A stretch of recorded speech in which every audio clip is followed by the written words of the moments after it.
SDF पार्टीको अति आदरणीय संस्थापक सदस्यहरू, समर्पित कार्यकर्तागण, साथै एसडीएफ पार्टीप्रति सहानुभूति राख्नुहुने सबै समर्थकहरू अनि हाम्रो प्यारो मातृभूमि सिक्किमप्रति चिन्ता गर्नुहुने अनि आउँदो भविष्यको लागि सोच्नुहुने सम्पूर्ण दाजुभाइ दिदीबहिनीहरू अनि आमा बाबाहरू, यहाँ सबैलाई म आन्तरिक हृदयबाट अभिवादनसहित नमस्कार गर्न चाहन्छु।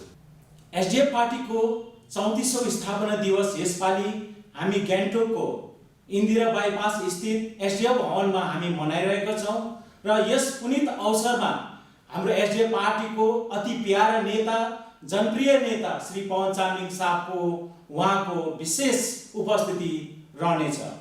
अनि यस कार्यक्रम हाम्रो यो 34औं स्थापना दिवस मनाउने एउटा दिवस मात्र नभएर यो एउटा हाम्रो अति ऐतिहासिक कार्यक्रम पनि रहेको छ।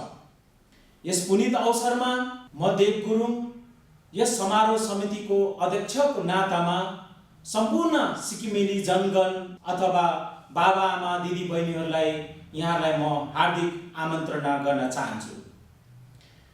यस कार्यक्रममा विशेष हाम्रो एसडीएफ पार्टीको 25 वर्षे गौरवमय कार्यकालमा जति हासिल गरिएको उपलब्धिहरूलाई गौरवपूर्ण हामीले स्मरण पनि गर्ने यो ठुलो अवसर मिलेको छ।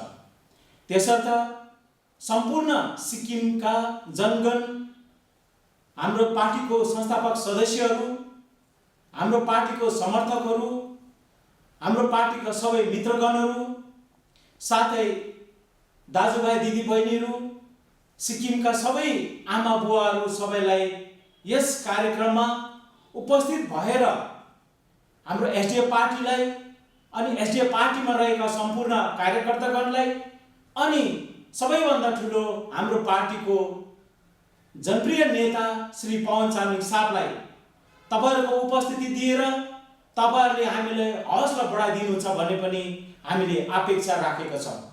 अनि अन्तमा यहाँ सबैलाई म फेरि पनि अपिल गर्न चाहन्छु कि तपाईहरु सबैजना यस महत्त्वपूर्ण कार्यक्रममा उपस्थिति भई हाम्रो यो कार्यक्रमलाई सफल बनाइदिनुहोस् भन्दै म तपाईहरुलाई म विनम्रपूर्वक निमन्त्रणा गर्न चाहन्छु। धन्यवाद।